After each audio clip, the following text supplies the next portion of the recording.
Thank you for tuning in to this Dance Friends audiocast. My name is Sarah. The title of today's article is, Everybody is Scared to Ask You to Dance. Okay, yes, this statement is a bit of an exaggeration. Probably if you attend a lot of social partner dancing events, someone has, at some point in time, asked you to dance. If you're a leader, then you may end up doing most of the asking because it is traditionally expected that leaders will do so.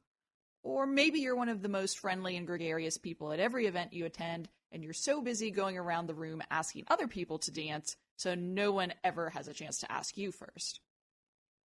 However, in my experience, there are at least 50% of people, and not necessarily followers, at every dance social who look around and wonder, why aren't more people asking me to dance? Or alternatively, those people over there probably don't want to dance with me. I see it a lot, and think it a lot, especially at new events where I don't know a lot of people. I look around and see a bunch of people who appear as if they are decidedly not inclined to ask me to dance. But who is the person actually coming up with a ton of mental excuses for them not to ask me to dance? Me. I give them all the excuses in my head. They probably only want to dance with certain people, or they probably think I'm too much of a beginner and won't have fun dancing with me, or they danced with me one time before and didn't like it. I guarantee you, if you go to a dance event and look around at all the people who are not asking you to dance, they will look super snobby and entirely justified in never dancing with you, ever.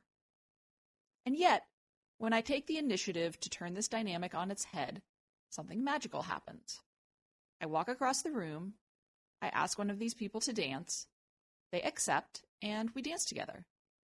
Many times when we dance together, they smile and seem to be having fun. Other times we have a friendly conversation. Sometimes they want to dance with me again that night, maybe even several times. When I'm at a dance event where I'm new to the dance we're doing, I usually confess that I'm a beginner. And then they try to help me out, or they tell me that they are also beginners. Most of the time, they end up being warm and friendly people. All it took was for me to break the ice and take the initiative to ask them to dance first. Could it be that until I made the bold move and asked them to dance, they were looking around the room thinking that I looked super snobby? Or maybe that I looked like I only wanted to dance with certain people? Or maybe that I thought they were too much of a beginner and wouldn't be fun to dance with? All the same things going through my head when I looked at them were probably going through their heads when they looked at me. I guarantee that everyone who looks forbidding and snobby and like they don't want to dance with you are probably more scared to ask you to dance than you are to ask them. In my experience, everyone you see at a dance event, even the most advanced dancers, are at least a little bit insecure.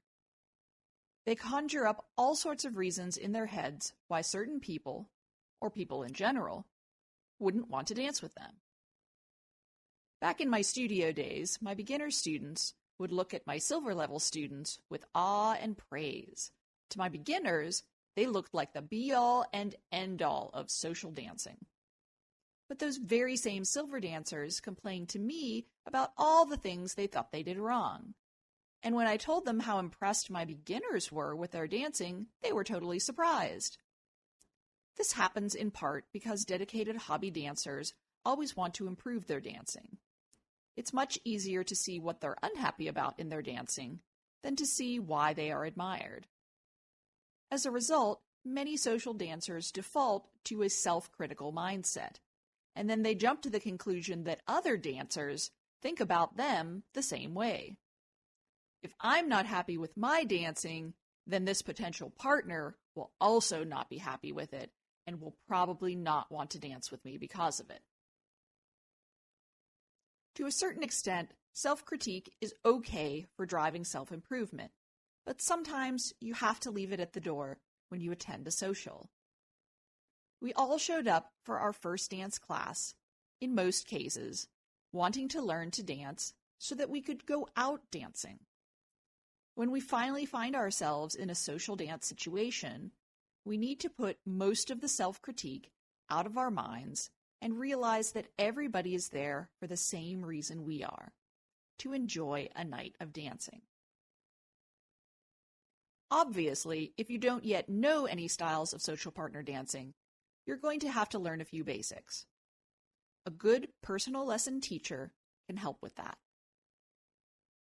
Taking regular, personalized lessons with your teacher will assure that your dancing improves consistently and provides a space where critique can be productive. Your teacher will give you the perspective and guidance you will need to focus your efforts.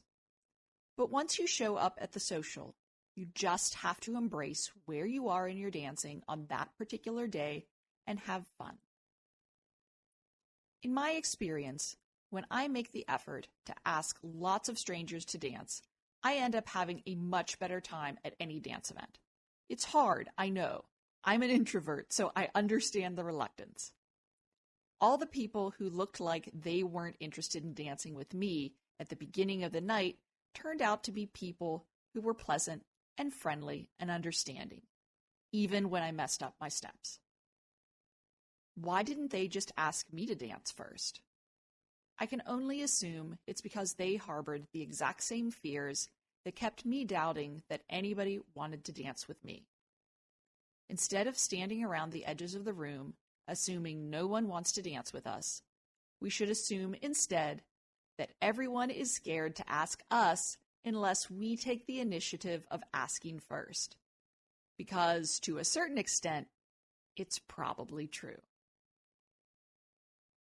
Thank you for listening, and be sure to look for more articles and audiocasts on our website, pittsburghdancer.com.